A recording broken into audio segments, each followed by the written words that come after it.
Oh, Welcome to another welcome to another edition of our Christmas Marathon. And as we already had so many wonderful people, and as we also always like to keep the genres a little leveled during these 9 days, my wonderful friend Martin and I thought, well, we still need something death metal.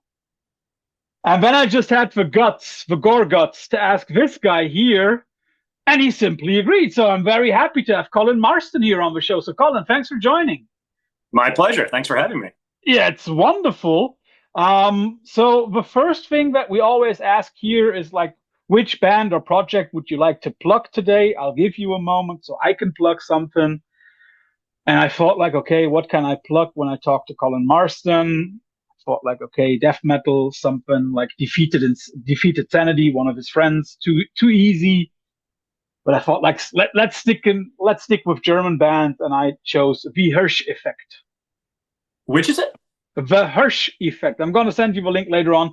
Oh, okay. Maybe one of the best German mathcore, progressive mathcore bands at the moment. I don't know. However, three studied musicians who studied, for example, the fretless bass, and I think one of them studied the cello, and now they're making noise from it. Cool. Yeah, I have. I don't. I'm not familiar with them. It'd be interested to check it out. I'll send you the link later. Awesome. So you can plug something, and of course, none of the bands that you are involved with. Production is okay, but none of the bands that you play with. Oh, I'm sorry. So yeah, you want me to talk about something that I worked on, or just something that I'm listening to? Yeah, Um. I mean tomorrow is Bandcamp Friday, so Right. Right. Okay. Well, in the death metal world, a record that I just finished up working on is the first full length from the band Malefic Throne, which is, you could think of it as a Angel Corpse Mark II. It's Gene and John Longstreth from Angel Corpse, but with Steve Tucker from Morbid Angel on vocals instead of Helmkamp. And the style's a little different from Angel Corpse, although Gene's writing in all of his projects, is very idiosyncratic. So that's something that I tracked John's drums for over 2 years ago before I moved out of my old studio in Queens. we'll come to that. And then we just finished up mixing now that I'm in my new studio in Pennsylvania, like a month ago or something like that, a couple months ago. So yeah, that's a really cool new record. I'm not sure exactly when it'll be coming out. Probably not till next year, I would imagine at this point. But You yeah, can already light the flames of excitement a little bit. yes, yes. And So John is a really old friend. We played together in Gorguts on Colored Sands, and I've seen Origin a million times, and we've just been friends for years. And I really love that guy, so it's always great to work on his projects. And Steve, I had worked with once before, like 15 years ago, and I really loved working with him too. So always a pleasure to work with Steve as well. And it was cool to work with Gene for the first time. and I also always think like about a second icebreaker, and this time the nerd in me found something nerdy in you. So I hope I first of all pronounce it Something correctly. nerdy in me. Oh my God, I can't believe it. Wait. I got a good one. So the nerd in me found something nerdy for you. I hope I pronounce it correctly so that you understand. Sue Elite. What is it? Sue Elite. I I don't found it recognize. somewhere as Quenya for welcome. Wait, say it Like, again. come on, I'm just so bad at stuff like that. Sue Elite. I don't recognize that. What is that? Well, this is probably just my bad pronunciation. Like the Elvish or like the Quenya way of saying hello. Okay, now I'm with you. But we'll come to that. Why I chose that. Colin, whenever one listens to metal for like the last 10, 15 years, it's basically impossible to not get across your name because you've been working with so many people, so many bands, not only as a producer, but also as a musician. And first of all, I would like to talk about you as a musician. You are wearing a Gorguts shirt. So, of course, the first question indirectly has already been answered on the Krallice Facebook page. How close are we to release? Because you have been working with Krallice in your new studio this year. Okay, so yeah, Krallice, we just recorded a new EP 2 weeks ago or something. I just mixed it the last couple days. So that's two new long songs. One song that's very long, and another song that's normal long, that we wrote for the tour that we just finished up. A lot of which was opening for Blood Incantation, and we had one of the pieces was written specifically for the tour because we were requested to do a quote unquote special ambient set for two of the gigs. So we have a song that's an instrumental track that's like 15, 16 minutes long. That's very expansive. So there's that. And then there's sort of like a little bit more of a regular Krallice song that we did as well. I don't know exactly when that'll be out, but probably pretty soon because we typically release stuff pretty much right when it's done. And then the next question must be, how close are we to a new Gorguts record? So the new Gorguts record has actually, all the songs have been written for quite some time now. We got the first batch of new songs from Luke back in spring of 2024. So that was sort of the first that we heard of it. Yeah, and Kevin already told us in one of our interviews a little earlier this year. So cool. Yeah. And so now fast forwarding a year and a half, we've gotten together twice to actually play the new material together. And the first time we got together, we demoed 4 of the 8 songs. And then we just were together last weekend and we demoed 3 more of the songs. We really only have 1 more to work on as a band. And there's still details to iron out and arrangement issues and changing little things here and there. But the main guitar, bass, and drums have been written for quite some time. And Luke still has to get us vocals and lyrics and stuff. But yeah, we don't have exact plans of when to record yet. Of course. But I'm thinking it'll be in the, more or less in the spring, maybe. So I'm guessing the soonest the record would be out would be in like fall of next year or something like that. So, I mean, like the fall of next year, as we are in Christmas season, when this is published. So we're talking about within the next 12 months, everybody. So come on. Yeah, I think so. And, we could, yeah, don't hold us to that because obviously there's still stuff to work on in the music and everybody's life is really complicated. Both Kevin and I had to move over the last year and for various reasons. we have a new drummer now that we've only played 2 gigs with so far. We're about to do our first tour with him. So yeah, I mean, there's a lot of moving parts to the new material, but so far it's going really, really well. And I'm excited about the direction of the new stuff. Yeah. I mean, like, even if it's only in 2027, even if it's only in 2028, everybody will be happy because Colored Sands is a dozen years old. I don't know, like, and even if we count Pleiades Dust, it's 10 years basically, right? So yeah, it's been we had more or less like almost like a 6-year break between 2017 and I think it was 2017, maybe it was 2018, and 2023, I think. And no tours between 2017 and 2024. So, but also for various reasons, right? Exactly. Yeah. So that in itself is like, having the chance to, from Kevin and now from you, get to hear, okay, we're getting closer and closer and closer. That's already a wonderful thing to hear. And I think for most people out there, the most important thing is to hear, okay, there will be new Gorguts material. Oh, yeah. I mean, like I said, the record's basically written. So it's not like we're just imagining what we're going to do. Like there's 8 songs with completed structures and guitar and bass parts and drum parts and all that stuff. Then the other thing, you have already mentioned Krallice. We have already talked about it. I'm now already even more excited for a new record when I hear like, okay, there's a long track, completely instrumental. Sounds very, very interesting. So one thing that strikes me, looking at Discogs, which I sometimes do in order to prepare, I don't know, but I think it was like 20 bands that you, according to Discogs, are officially still a member in. I'm very sure it's not 20, but I mean, I think it just depends on how you define a band. If you're talking about like active musical projects I think it's more than 20. But if you're talking about like bands in the traditional sense of we get together and practice and we play gigs and do that stuff, I think of it as more like four. That would be Behold the Arctopus, Dysrhythmia, Krallice, and Gorguts. Behold has been much less active in the live field over the last 5-6 years. That is more kind of a studio project at the moment, isn't it? Well, the last album that we did was very much a studio project, and it's actually like maybe my favorite record we've done, because it was sort of liberating to work on a record where we didn't actually have to perform it. So I kind of it allowed us to like let our imaginations run a little more wild, and do like layered drum tracks and layered war guitars. So there's like often multiple versions of me and the drummer at the same time, and sometimes the guitar player too, although interestingly enough, that's the thing that typically has one track, whereas the rhythm section has many tracks. So sort of the inverse of what you might be used to with metal records.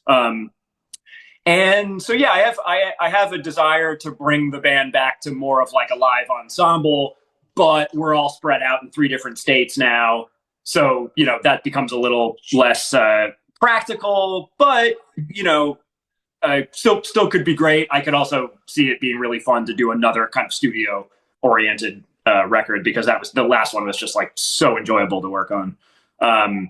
And Dysrhythmia isn't doing like long tours anymore, but we still make records every 3 or so years and play gigs, and we'll do like a week tour here and there. Krallice has ironically gotten a lot more active in the live scenario, because for years and years we basically didn't tour, and now for whatever reason we're putting much more of an emphasis on that. I mean, it was kind of interesting the last year before I moved into my new studio.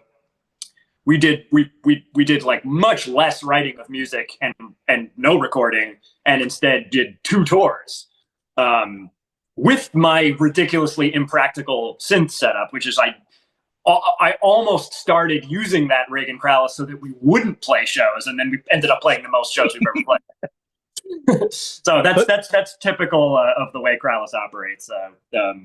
Always kind of going in an unexpected way, even for ourselves. So if you are able to separate the bands so nicely, is the possibility of performing songs live also for you a distinction between a Krallice track and a Behold the Arctopus track? I'm always really deliberate about the music that I compose. I know some of my friends that have other projects, like Mick, for example, and I don't know if this is different for him now, but historically, he would just write riffs on guitar independent of any destination, and then he would sort of curate those and put them into songs, and then that's a song for this project. And he's even written songs for one project that end up in another project. I never work that way. I never just sit down and write riffs. Like, I sit down and write a song. And often even like in some order of riffs. I don't always start at the beginning and go to the end. Often I'll start with something that ends up being the middle of the song, and then I work through to the end, and then I create the beginning of it. That's like a common way that I'll write music. But yeah, I'm usually more inspired to compose music when I know what band it's for and sort of like what the vibe of the song is. I might not know that very much at first, but once I get some piece going, it's very easy for me to usually complete something. The hard thing for me is like starting something and knowing where to start with something. But to come back to my question, which you so nicely avoided. Sorry. No problem, my love. But I'm a teacher. I'm used to that. So is it the way that, do you know when you write a song, okay, this is something that we could perform live, or are you like, okay, this is difficult to perform live, maybe that is something for Behold the Arctopus? Right. Okay. So no, it's similar to the answer I gave about writing for a particular project. Mm-hmm. I write with performing something in mind. So even when I brought the big synth rig into Krallice, I was still writing with the idea that I would perform it live in the studio. Maybe that we wouldn't take all that shit to a gig and spend a million years setting it up and stuff. I mean, I figured we wouldn't do that, even though we have. But yeah, with Krallice, there's never the scenario where, or Disrhythmia or Gorguts, where I'm writing thinking that we won't actually play it together in the room.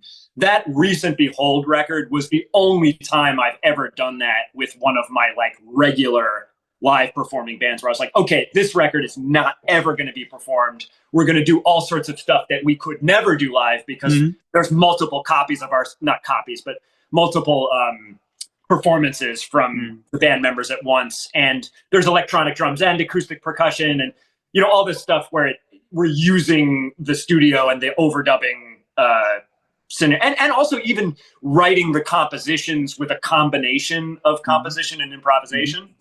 So the initial drum tracks for that album were improvised and then edited into structures by me and then overdubbed on top of to kind of create compositions. So that's the only example I can think of like that, where the two sort of crossed. I make a lot of studio only records and have a lot of these, other projects that are on my Bandcamp page, for example, where they will be just written and recorded and never performed all the way through. And so I'm always, I always know that going into it, like which one to be. You've already mentioned that sometimes you start, for example, unknowingly start with something that will later become the middle, and then you go towards the end.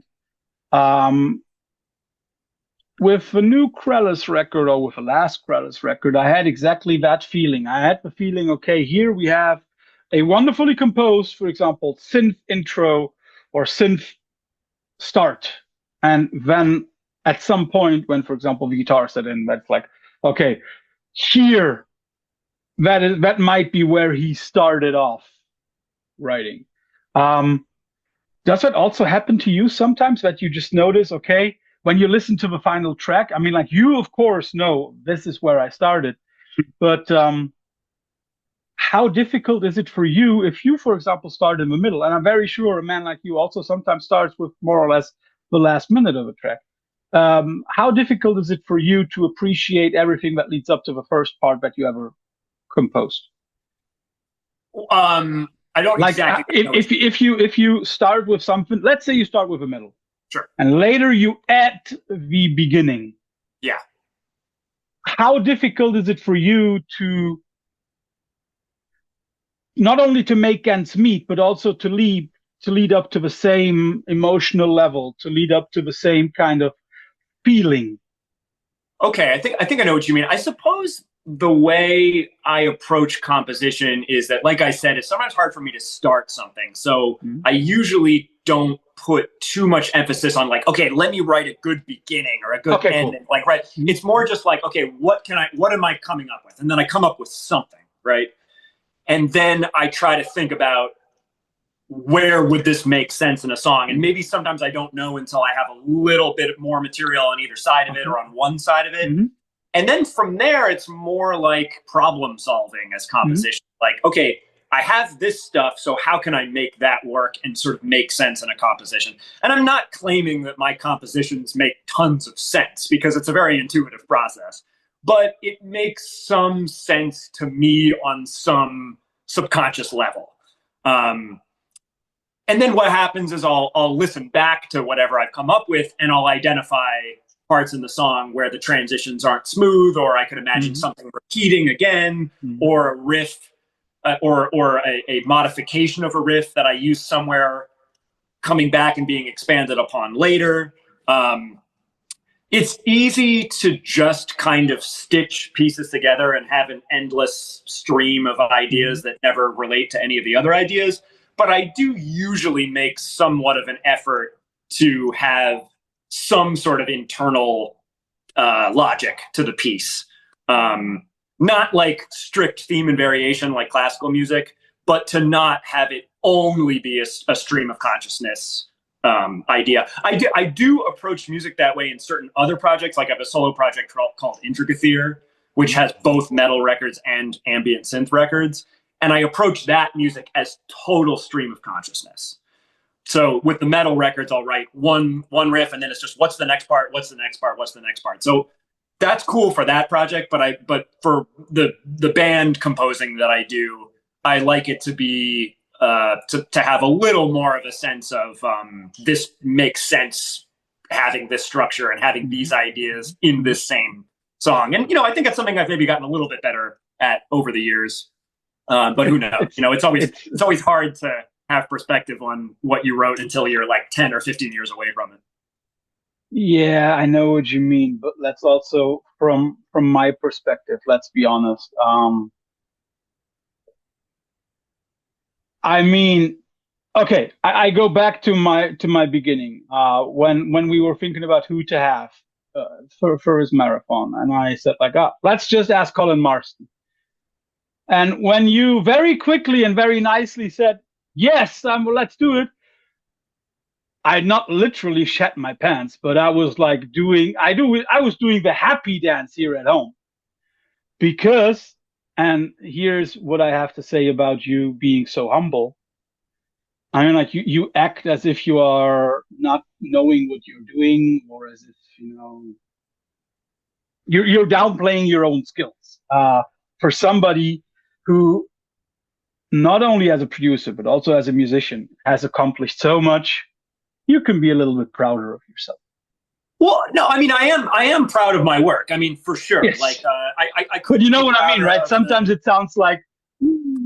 Well, I guess what I'm saying is that I lack perspective on my own material, especially like when it's new. I mean, like, for sure, that's, I think, true of everybody, but it's definitely true for me. But that said, I still couldn't be more excited about whatever the new thing I'm working on is. Yeah. I mean, that's like the whole point of life for me. I mean, to not make it too heavy, but I mean, really, it is like, that's the main joy that I find in being alive is composing this music and then experiencing it. And it's almost like sometimes it feels like it's outside of myself, because it's suddenly there's just this thing that exists and I made it, but I don't know exactly how. And even at my most deliberate with composing songs, it's still very intuitive. And I guess that's the point I'm trying to make is I don't have this like, I'm an architect constructing a building kind of way of composing music. Yeah. It's much more just like, I don't know what I'm doing. How about this? Okay, yeah, that feels right. Let's go with that, So that's you're not Glenn Branca. I don't mean to downplay like me being proud of stuff. I'm totally proud of all my music, and I really like it as a fan too. But I don't know if I can tell you exactly what the hell I'm doing. Yeah, but that's fine. But as I said, like from a compositional point of view, I get what you mean. More intuition, less thought. Yeah, you're not Glenn Branca. Yeah, and I don't know what his perspective on his own music is. I did work with him a little bit back before he died, but like I don't know. I've never watched interviews with him, and I don't really know like how he thinks about his own stuff. There's some composers out there where it's like, yeah, every note is here for a reason, and I control everything, and I've got the whole perspective on it in my head, and that's definitely not true for me. I'm much more like, I came up with this thing. All right, what works with that? And then it's very much felt out. But also there's the review process and me listening to it, trying to listen to my own music as a listener and saying, okay, what did I enjoy and what did I not enjoy so much, and I might make revisions, based on that. So I guess that's a way in which stuff is more deliberate. What I like about the way that you are talking about your job is, it always sounds, and that's a question maybe a little offbeat, it sounds as if you're living your dream. For sure. That fact is not lost on me. That I am doing with my life exactly what I would want to be doing, and I'm really grateful for the opportunities I've had to do this and not have to do something wretched with my life like most people in the world. So yeah, I'm very grateful for that. I'm extremely grateful for all the people I played music with. I mean, a lot of my bandmates were, for lack of a better term, musical heroes of mine. Like for sure, Gorguts, for sure, Mick Barr's music, Weasel Walter, Dysrhythmia. I was a huge fan of Dysrhythmia before I joined. So like a lot of the people I play with and a lot of the projects I joined, I was like massive fans of before working with these people. And the fact that they're now, my um, Friends. friends and what's the fucking word I'm looking for? Bandmates. Colleagues.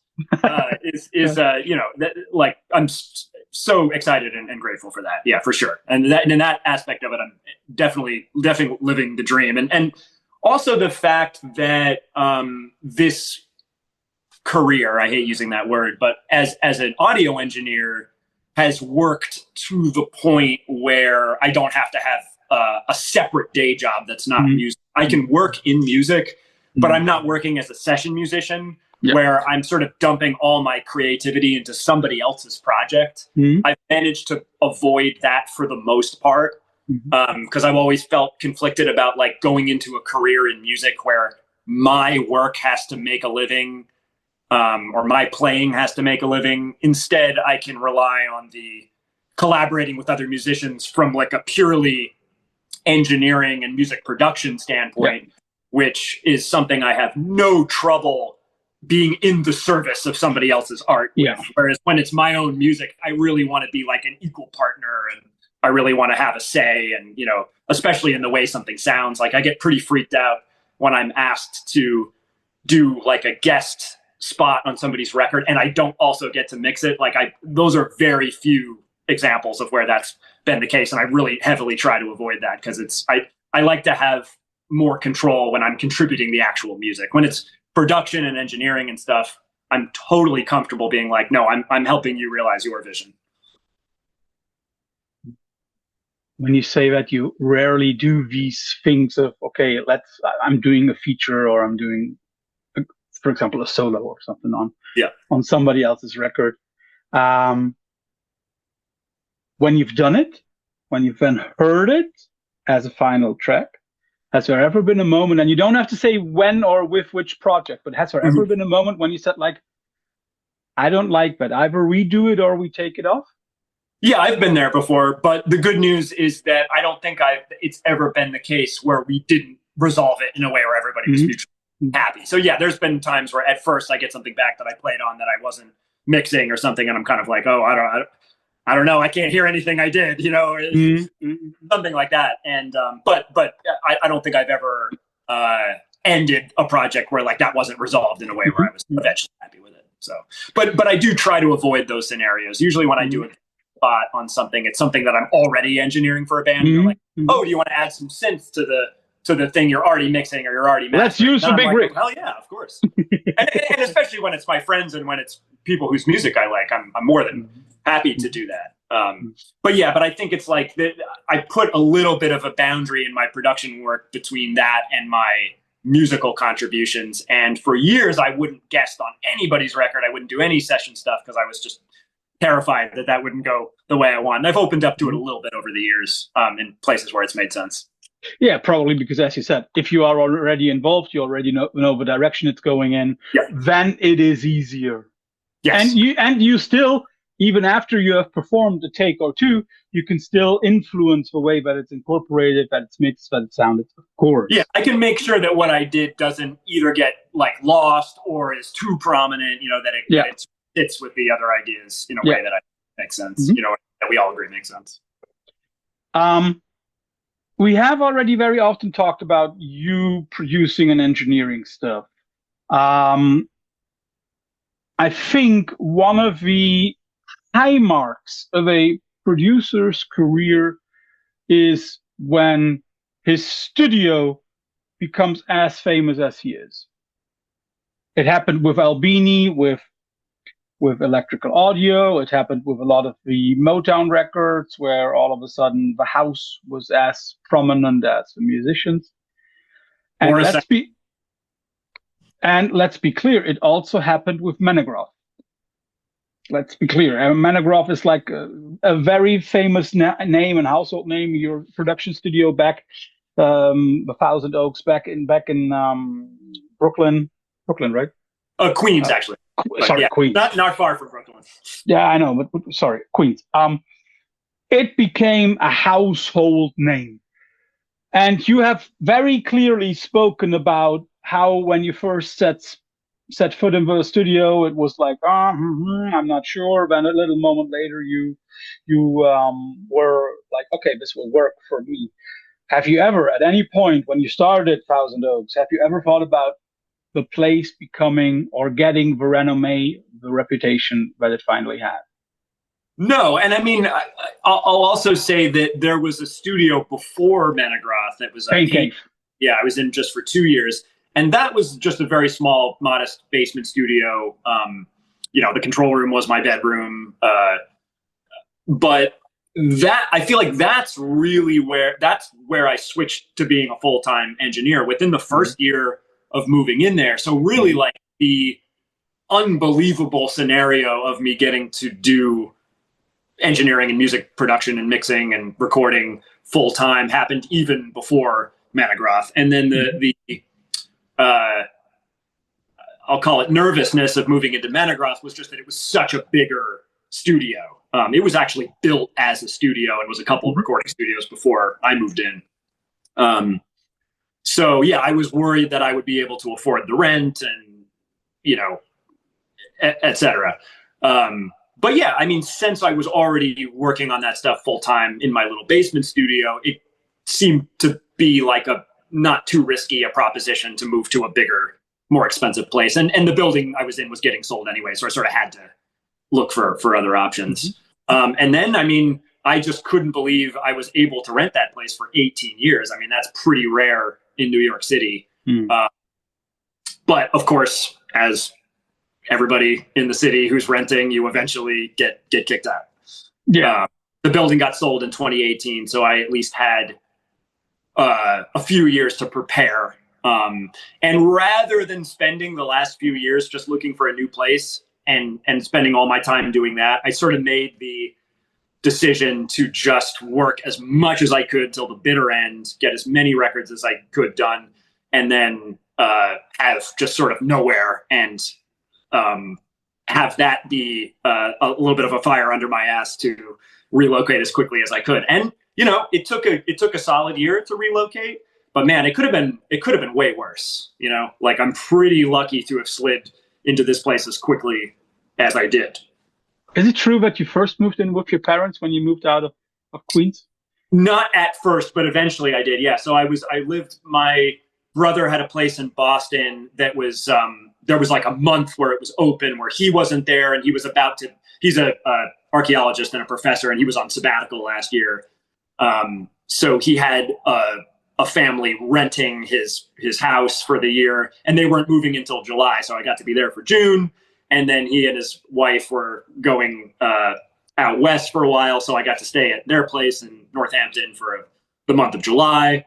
And then Krallice was on tour in August. And after that, I was like, all right, I still don't have a place. I don't have any prospects. And, do I get an apartment and do that? Or do I just move back in with the parents for a while? So I did that.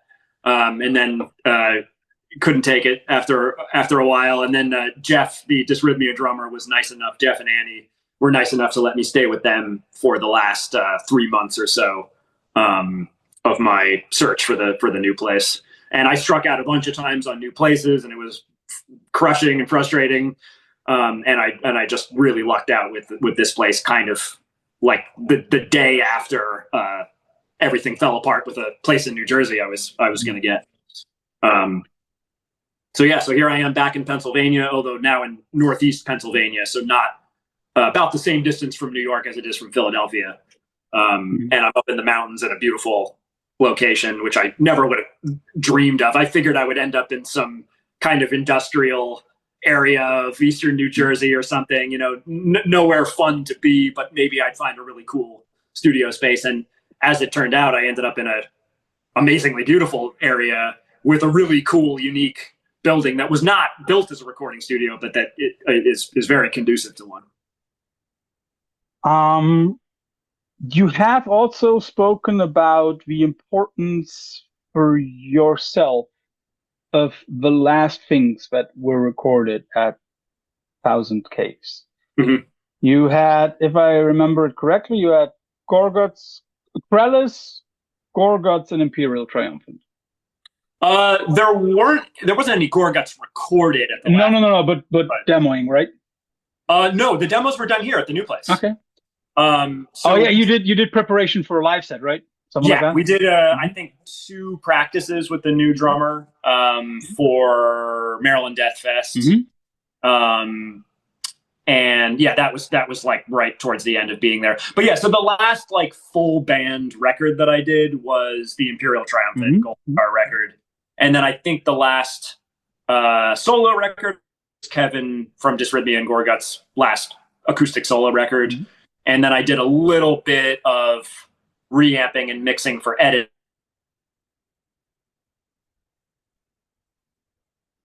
in Massachusetts. So that might have been like literally the last thing recorded there was like new guitar tone for Wendy's guitars. And yeah, all really, really cool records. The Imperial, the Kevin, and the editor. So then the question must be, if those last recordings were of importance to you, how important is it, or was it for you, who is going to be the first in the new studio? I mean, it just is what it is. So, I mean, not surprisingly, the first music played in the new studio was Krallice practicing, I guess, for MDF this year. And we also had an Incenithrax set, which is the death metal band I do with Mick and Weasel and my friend Paulo. So we did like a double band practice here, and I think that was the first, music played in here. And then the first actual like band coming in to track stuff here was the Undeath from Rochester. We did an EP here a couple months ago, and then the new Gorguts demos, and now the new Krallice recording. So those are like the first recordings of drums in the new drum room and so on. I mean, like, it's interesting. You speak from a very practical point of view, like, okay, it is what it is. But I mean, like, you also had some influence on who would be the first one in that studio. Did you deliberately say, okay, last time in the last studio, it was Gorguts doing some live preparations. Now it's going to be Krallice. Did you give thought to that? No, not at all. It's just like whatever I'm doing on a given day in the studio is just like, what's the first priority of the thing I need to fit? Like if it's a band booking time with me, then we agree on the time that I have free, and then it is what it is. So I'm from that standpoint, I'm not calling the shots on that stuff at all, other than agreeing to the time put forth by the band that wants to come in. And similar with, the practices I did, it was like, we've got this show coming up, we've got to practice. Okay, great. Now we can practice at my place, and I don't have to drive to the crappy practice space in Brooklyn, to jam with Krallice. Because we did that. We had to do that for the tour we did last summer, playing in a over 100-degree room, so cramped you couldn't move, with no air conditioning, no ventilation. So I was very excited to practice here when I got this going. So yeah, it's really just kind of like, all right, what's coming up for gigs? We got to be ready. And what material do we have ready? Okay, let's record that. So yeah, there's not some big plan of like, oh, what would I really like to be the first thing in here? It doesn't really work that way. More first come, first serve. Probably also because with this new place, there is not this feeling of saying goodbye. It's more like a fresh start, and the fresh start is the fresh start of an audio engineer, right? Sure. Yeah. And that said too, I mean, it was the same thing with the last few things I worked on in my old place. It wasn't like I made a list of what would be my favorite records to be the final records. It just happened? Yeah, exactly. It was just, this band is ready to record here. Like with Imperial, I knew, we already knew we were going to work together again. I've worked on literally all of their recordings. So it was like they knew. So all the mistakes on the record are yours. Say that again. So all the mistakes on the record are yours, and not the musician.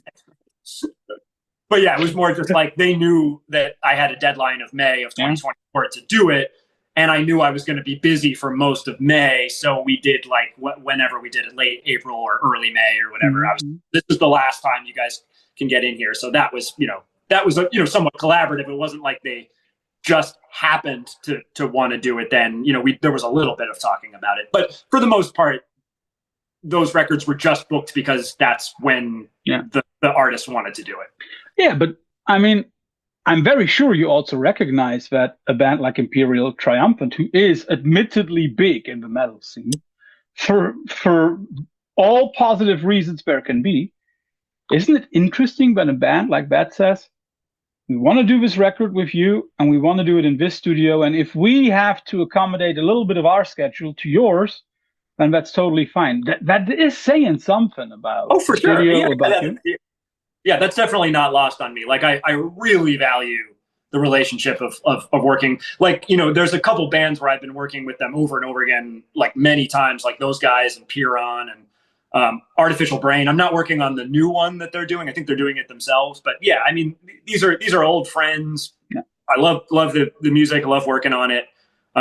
So yeah, I'm grateful that, like, I get the not just because it's repeat business, but that I feel like the more I work with the same people, the better the work gets, because they get better at working in the studio and I get better at knowing how to work with their material, because I've done it before, and I can now walk away knowing like what worked and what didn't work so well on the last record and see if I can improve it on the new one. I wrote down a few names that you recorded over the last couple of decades. And I mean, like, it was Rosetta, it was Jarbo, it was Altar of Plagues, Liturgy, Wreck and Reference, Panopticon, Imperial Triumphant, Winterfillet, Lydia Lynch. We could do this for like 100 artists, probably. I mean, like, apart from political reasons, and I'm very sure there are political reasons that you sometimes might say, no, you don't record with me. But I mean, and also schedule problem, of course. But has there ever been a job that you denied, although it could have been a big name? You don't have to say which one. I think no. I don't think I've ever turned something down for anything vaguely political. I don't think I've really ever. Yeah, also because the neo-Nazi shit scumbags don't come to you. Right. I mean, if I have worked on any stuff like that, I didn't know. I looked through it, and I would say there is nothing. Yeah, I don't think so.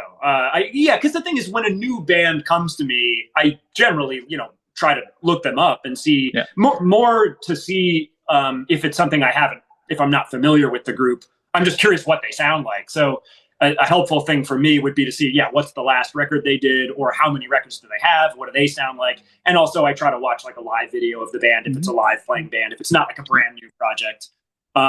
More just to get a sense of like, okay, like, to get the brain turning about how I would work on the material, how, if they're recording themselves, what suggestions I'd make for them in that process. And if they're going to come to me, okay, what would be the best way to record them? And I'll also talk to them about just how they like to record. Like certain bands like to play live together. Other bands like to all record separately. Sometimes we come in and do just the drums and the vocals in the studio, and they go home and do the guitars at home, and we do reamping. That's a very common thing these days. Anyway, so I'm getting a little off track, but no, that's totally fine.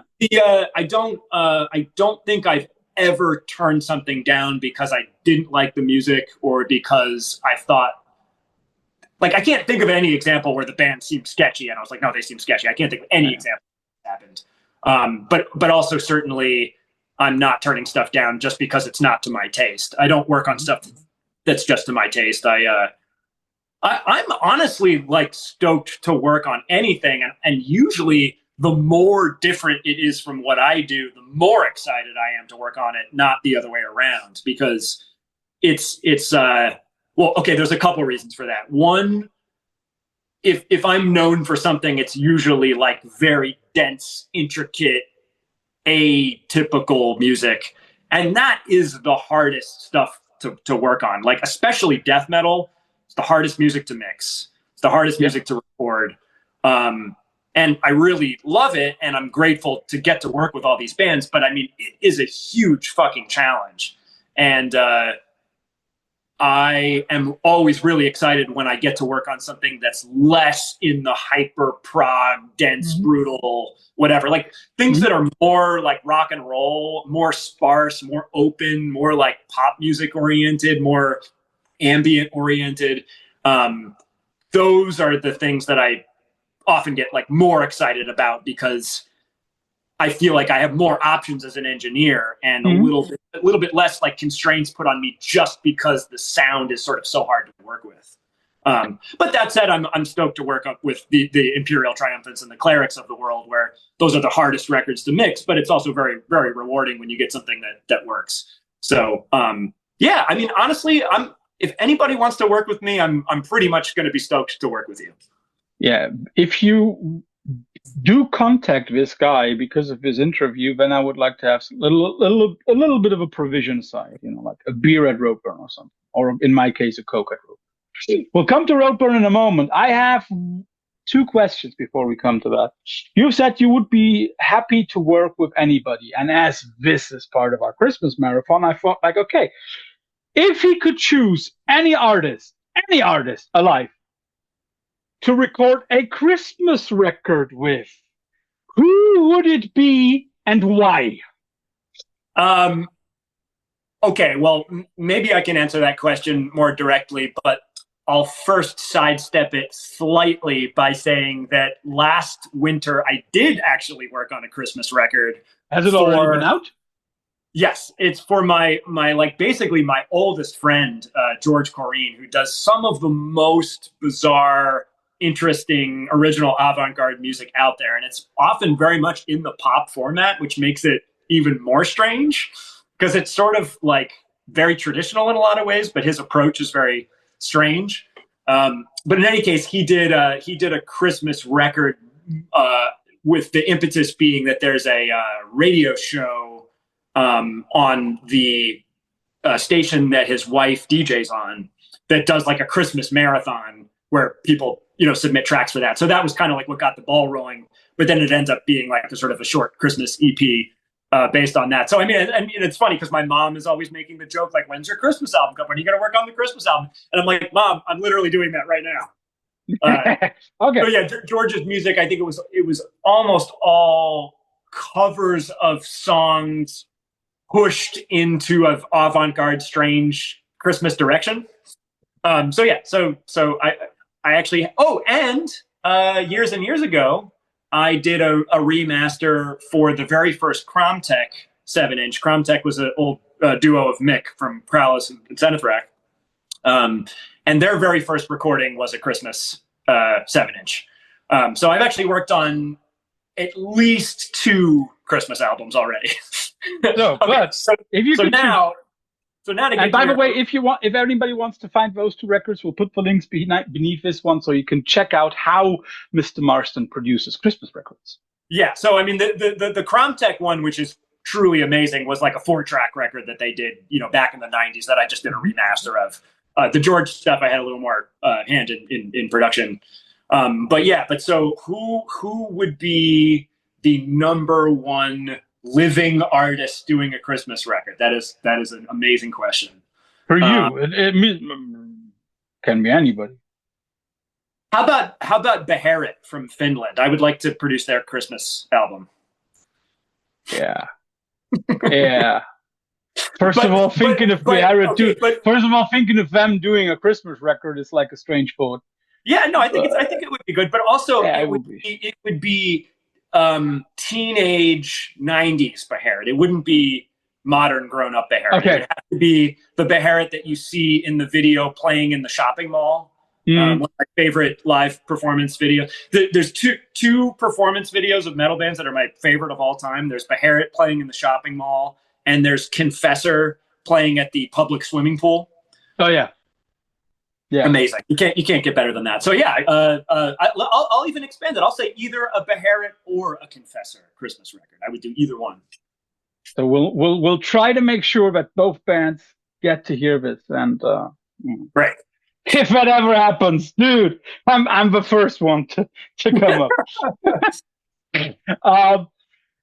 And there is something that is striking. A according to that infamous Discogs page, there are 585 records that you have been involved in. So, and I'm very sure the number is maybe a little lower, but not a lot.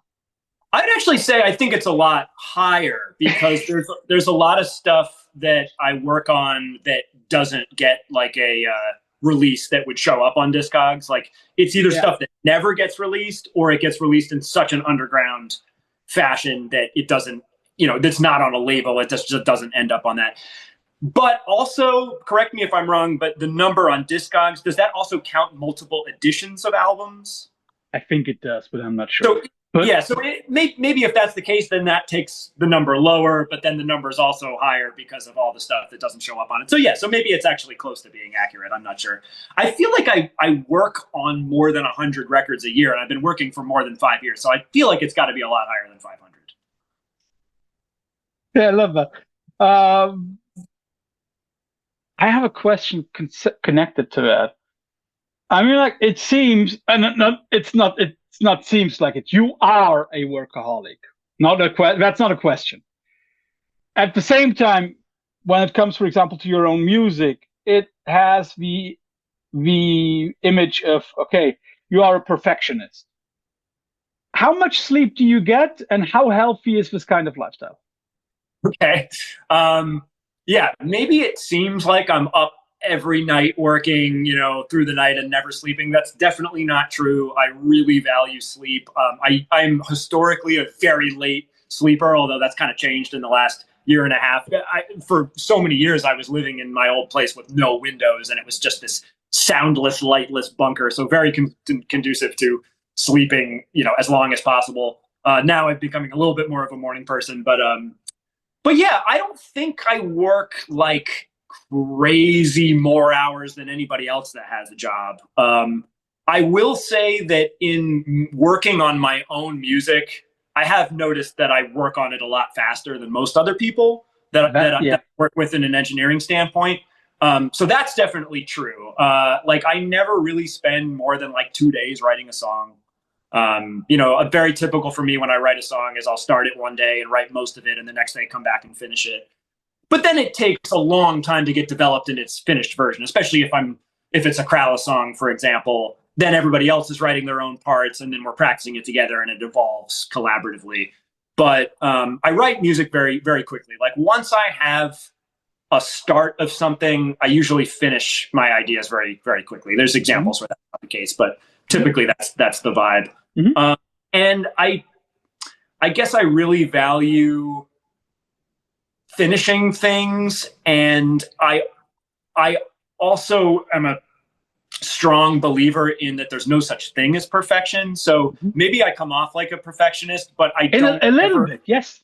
I don't ever think anything's perfect. And I also hear, this kind of depresses me too, I hear some people being like, well, you never finish something, you just abandon it. And it's like, whoa, well, okay, I don't think I agree with that either. Like I work on something, like if it's a mix, for example, I work on it until I get it to a place where I think it could be finished. And then I walk away from it and often put it on the iPod. I still use an iPod, and go take a walk and listen to it.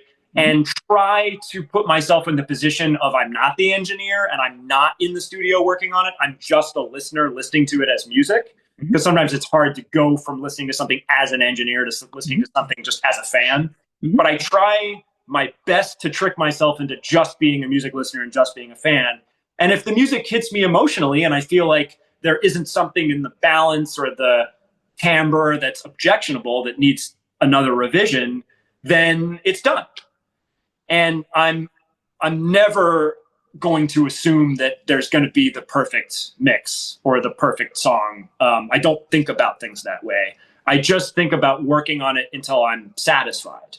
And if I'm satisfied, I know that in a few years down the line, I'm going to even have a different perspective on it. I go back to old mixes I did, which in the moment, that seemed like the best I can do. And then I listen to it years later and I'm like, well, yeah, maybe it could have been better.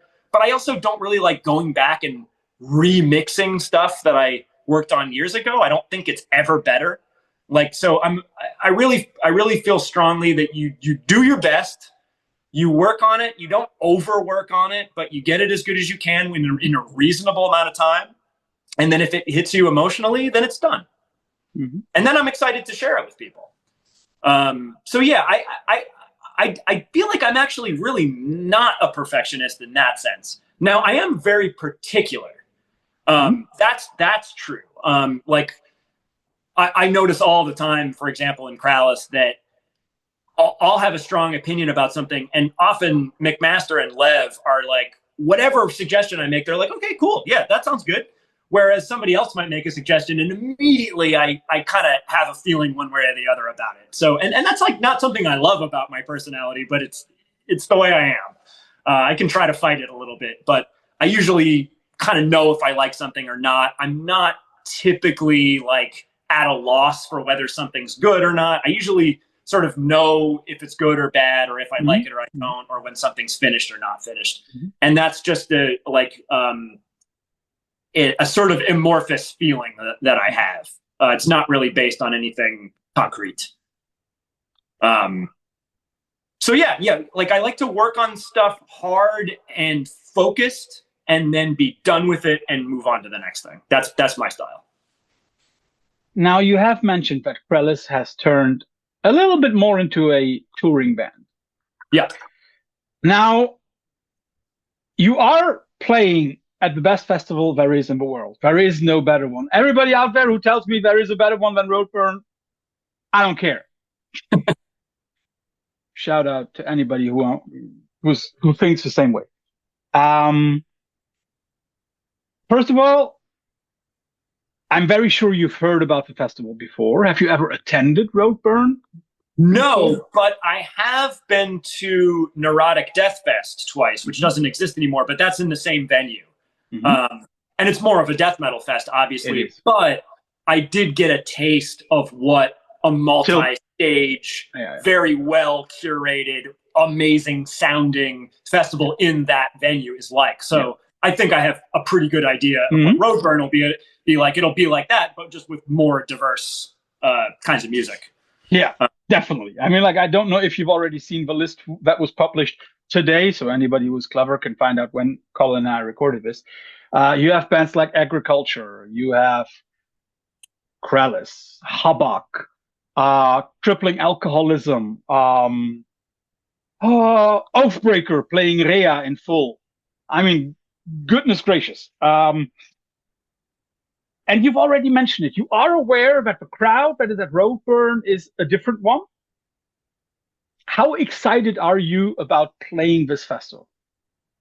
At this point, very excited. In the past, we had been talking to them for a long time about doing it, but it never seemed to make sense in the past for whatever reason. And this time, the difference in the offer that was made, or that we talked about, was that were two things that made us really excited about doing it. One was that they were going to commission an entirely new set of material for us. And for us, that's like, that couldn't be more exciting, because we're a band that's just always been about new material. We always are writing, we're always playing the new material instead of the songs that people know at our shows. That's always been what we've done. It's typically kind of a bad move for trying to be a successful band, because you're never kind of giving the audience what they want. So this was a cool example where it's like, no, this is upfront what we are asking you to do, is to play something no one's ever heard before. Yeah. You know, and so the idea of getting to do that, and also sort of having a deadline of like, we have to have a whole new album ready for this festival, and we get to perform it, and this is the first time people get to hear it, like that's the kind of thing that fits with how Krallice operates. So then not only that, but they were willing to let us do 2 additional sets and let us play basically like 3 separate shows on 3 separate days. And, you know, we really like a challenge. The stupid quote that we've been throwing around that I think Mick invented over the last bunch of months is, music is supposed to be hard, which is a little bit tongue in cheek, but yeah, no, for real. We really enjoy a challenge, and we really enjoy writing new material, and having the sort of like efficiency or bang for your buck or however you want to say it of making this long trip, but actually getting to perform like 3 hours of material is just much more exciting to us than you go over and play a half an hour set at 3 p.m. at Wacken. A brutal assault, yeah. Right, to a bunch of hungover power metal fans. It's just like, I'm like, yeah, no. So in the past, I guess to be a little more clear, I was like, yeah, Krallice is not a band well suited to festivals. We're gonna play shit nobody recognizes. It's gonna be weird. No fist pumping, stadium riffs. So it just doesn't make sense in that format. But this is the kind of festival, and these are the kinds of sets which are completely conducive to the way we like to have our band be already. So it just really made sense this time.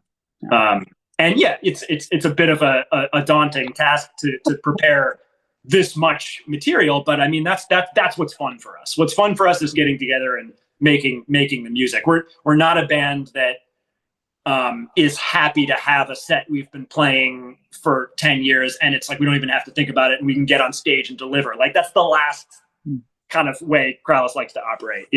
We're really like a band that's about creating.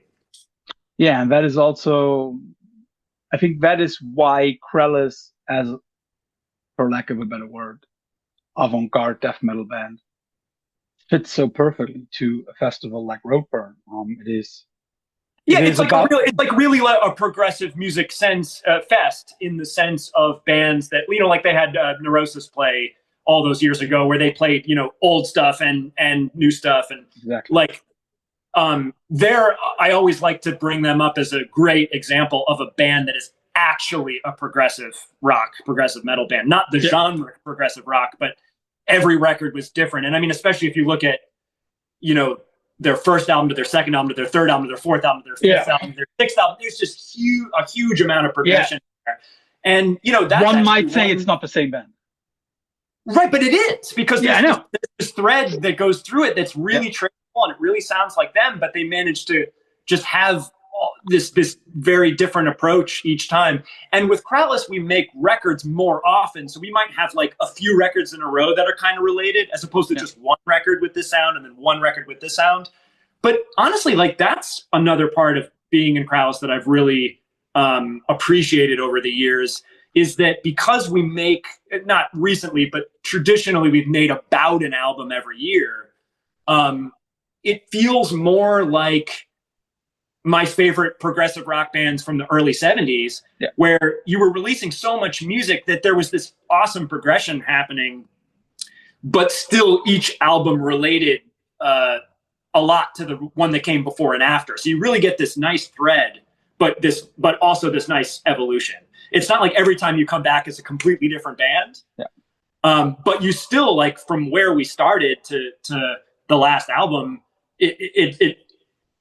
there's a huge difference. I mean, we're not even playing the same fucking instruments we used to play. So there's just a lot that's different, even though, if you just go record by record, you can see like the evolution happening. Yeah, there is a progression, but if you look at the beginning and the moment that you're in right now, again, a lot of people might say that's not the same band.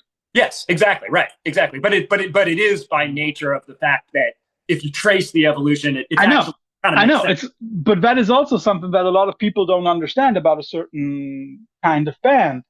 Let's be honest. Most bands, if they really take themselves seriously as musicians, do not try to repeat themselves, because, been there, done that, got a t-shirt. Thank you. Let's do something else. Yeah. You're neither Rolling Stones nor AC/DC.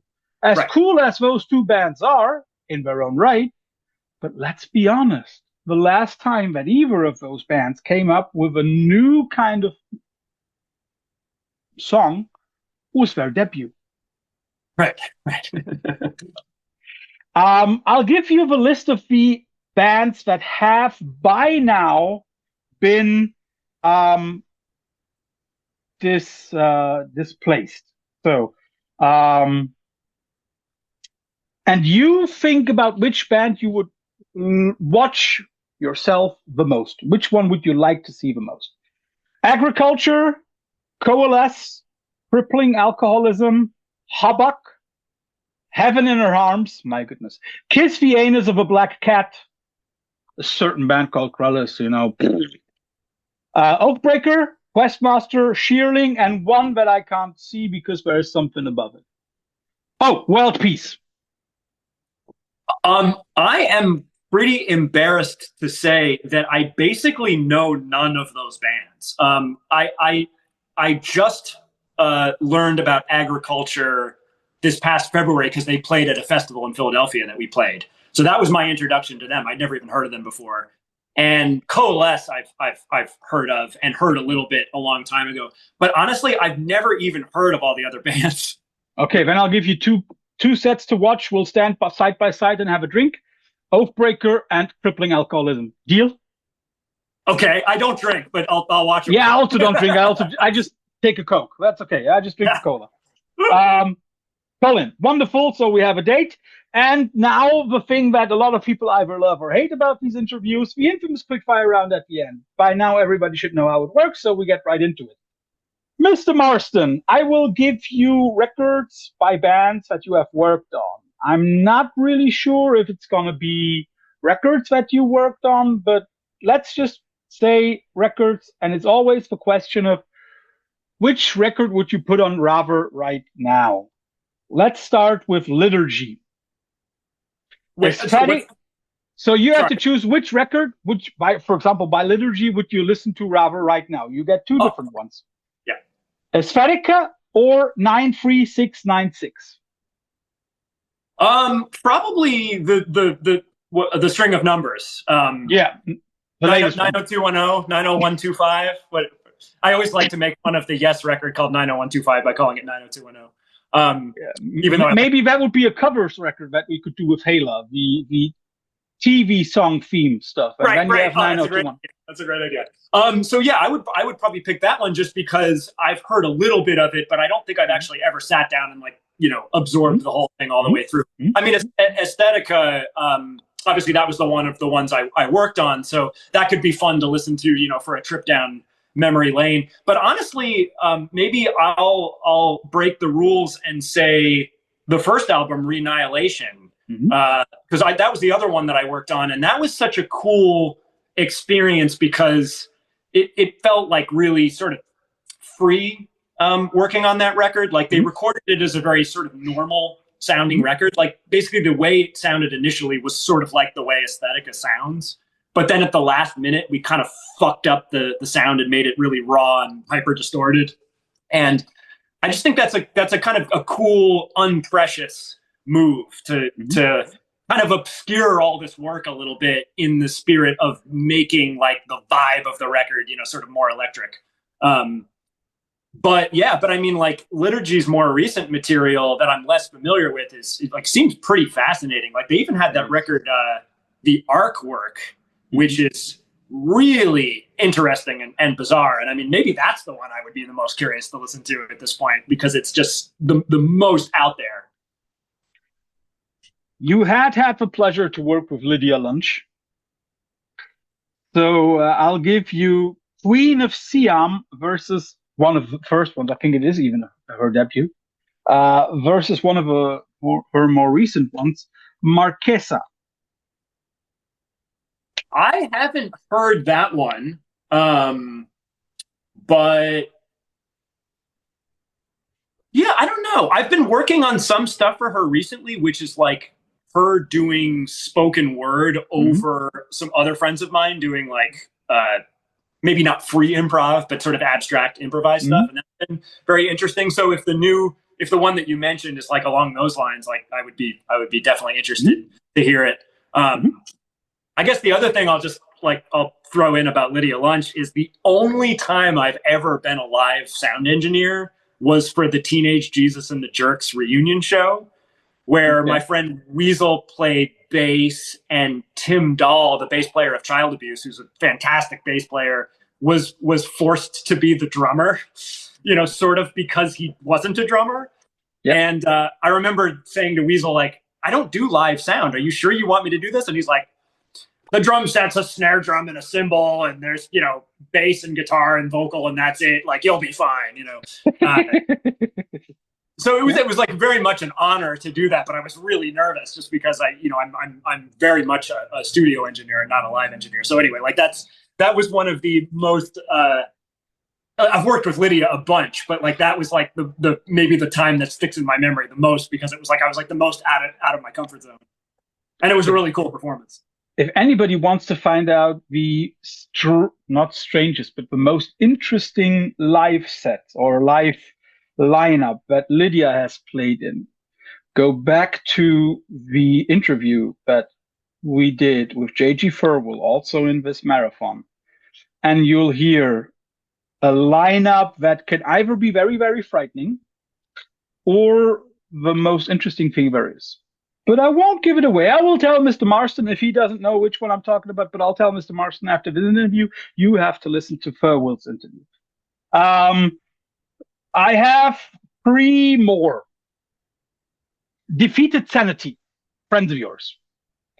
Which record would you rather put on right now? Passages into Deformity or Psalms of the Moribund? Probably Psalms of the Moribund. That was the record that was the new album the first time I saw them. The way I met those guys was at Maryland Death Fest 2008, I believe, where they had billed Behold the Octopus and Defeated Sanity right after on the same stage. So I literally like met those guys side stage. On stage, yeah. All day, people were like, Colin, you've got to hear this band Defeated Sanity. And I was not much of a brutal death metal guy at the time. Classic death metal for sure. And like death metal that is brutal, but not as much like, I had heard Disgorge, I guess, but like I wasn't super familiar with those bands. And it was like the combination of that and the kind of Watchtower, cynic technical influence. I mean, it just floored me. And, so it was like one of those great examples of where you're completely blown away by a band live, even with not the best sounding mix. And then you also, meet the guys and become sort of fast friends right away. And, we really sort of bonded quickly. So I also got the Psalm CD then and, listened to it a ton. And, it was like a big anticipation between that and Chapters for me. And also that's the last record with Wolfgang, Lilla's late father, on guitar. And that was the only time I got to see him perform with them. So that's a really, really special record. It's Jacob's first record on bass. And it's Wolfgang's last album on guitar. And it's just it's a really special record. Like it's really immaculately written music, and the sound of it, I think, is maybe I prefer a little bit more than the next 2 albums that came too. So there's that aspect of it as well. The next 2 couples are like, okay, if you could choose one of those 2 acts to work with as an audio engineer, which one would you rather choose? First couple, 9 Inch Nails versus Radiohead. Ooh. That's an interesting question, because I'm not. Wait for the next couple if you think this is interesting. Okay, yeah, because I was going to say I've never been a huge fan of either band, although I have been like somewhat of a fan, and I had OK Computer and I had The Fragile by Nine Inch Nails. So those are the 2 records I think I actually owned by those bands, and I always found them interesting, although I was never. Okay, I'll say it this way. Like, I've always been really attracted to the production of both bands, but I've never been that attracted to the songwriting of either band. Okay. So, and I would say I'm almost equally attracted to the production styles of both, because they're really unique and really accomplished and pretty avant-garde in both respects. Yeah. And yeah, I remember the first time hearing Broken and the Downward Spiral, thinking like, this is amazing sounding music. I'm not like that into the songs, but it's really compelling in that respect. And similarly with OK Computer and with Kid A, thinking like that the use of synths and like strange small drum production, it's like almost like they have opposite kind of drum sounds. Like Nine Inch Nails is this big booming, like almost inspired by Skinny Puppy or something. Which I'm very sure Reznor listened to Skinny Puppy back in the day. I'm very sure. That's always been a favorite of mine. And that, interestingly enough, they're a band that like almost doesn't have compositions. Like there's like very little like music in their music, but I find them incredibly compelling for some reason. Like I've always been interested in them, even though there's like not that much going on in terms of chord changes and notes and stuff, but the atmosphere and the texture of the music is so compelling. So in any case, yeah. So I don't know how to answer Radiohead or Nine Inch Nails, but like that's what I have to say about both of them. Is I've always been like really attracted to the textural aspects of those bands, but maybe not as much the writing. Maybe you could choose between the next couple. Okay. And I tried to come up with two acts that are as well known as Nine Inch Nails and Radiohead. My Bloody Valentine versus Nick Cave. Oh, easy answer for that one. My Bloody Valentine. And that's mostly just because I am a massive, massive fan of that band. You know, have been since I was a teenager. And Nick Cave, I'm kind of unfamiliar with, to be honest. Like, I really need to, actually like spend some time with his music. It's always seemed interesting. And I know a lot of my friends whose taste I respect, really like him. But it's like one of those things I just haven't gotten around to yet. Last question, not music related, but I know that you are somewhat interested in the Lord of the Rings. I just say Thousand Caves. Right. I'm not going to give you the choice of books. I'm not going to put the Silmarillion in because I have heard what you said about that. But I'll give you The Hobbit versus The Lord of the Rings. Which one would you choose for a reread? The Lord of the Rings, and that is partially on a technicality because I never actually read The Hobbit. I read, all the three Lord of the Rings books and the Silmarillion. I started with the Silmarillion, oddly, and I even read a little bit of the what is it called? There was like a sort of posthumous book that came out that his son curated that had like a little more of the Silmarillion style stories, and I remember reading some of that. Can't remember the title. I'll look it up for you while you explain your choice. So it's funny because I never actually got around to reading The Hobbit. For some reason, it never came up when I was young. I remember there was even a class in my high school, sort of like an elective class where you could read it. But I was just, I was a very like slow reader growing up. Like I'm kind of like more of an auditory person. So reading a lot of the time, like it would just go at such a slow pace for me that with books that were really long, like The Hobbit, it would just be like too much to get through. So I mean, I guess I'd pick Lord of the Rings just for that reason. But I've always been a big fan of like epic poetry. Like I grew up with Gilgamesh and Beowulf and the Odyssey, being some of my favorite books. So, by the way, Beowulf also a book that Tolkien worked on, right? Say that again. Tolkien, himself being a linguistics professor, also did a lot of work on Beowulf, including translations. Right. Yeah, I forgot about that. Yeah. What you mean, the book that you might mean is Unfinished Tales of Numenor and Middle-earth, or The History of Middle-earth, the Book of Lost Tales. Either those, like, there are a lot of posthumously released books. My goodness, it's more that have been like posthumous then. Right. And I mean, a lot of them might even share some of the same material because it's all compilations of sort of unfinished writings of his. So in any case, I'll have to go look at see if I still have that book. But yeah, I mean, honestly, I haven't read any Tolkien in a really long time. I mean, that was like the stuff I was reading kind of in my early 20s. And obviously was inspired to take the name of the studio from the Silmarillion. But yeah, I haven't stayed like as much of a Tolkien nerd. Maybe I was never even like that much of a nerd. I was just, a fan of those books, and maybe like that's the reason why you didn't understand my intro with the elvish stuff. Exactly. See, that's how you can tell I'm a faker. No, that's me. No, I know. But yeah, no, I think it's more like it fit into my general interest in epic poetry and, stuff that was either actually ancient works or in the style of that. I studied ancient Greek in high school. Oh, and my goodness. We actually got to read parts of the Odyssey and the New Testament of the Bible in the original language they were written in, which was just you meant for translation. I was like, how can you read Aramaic if it's translated? Yes. No. The New Testament of the Bible is written in Greek. Yeah, but sorry. I was thinking about the even older parts. Yeah, the Old Testament, not, but yeah. So the New Testament and then the Odyssey, and those books are thousands of years apart. I mean, obviously, the Odyssey was not even written as a book; it was a song. Yeah.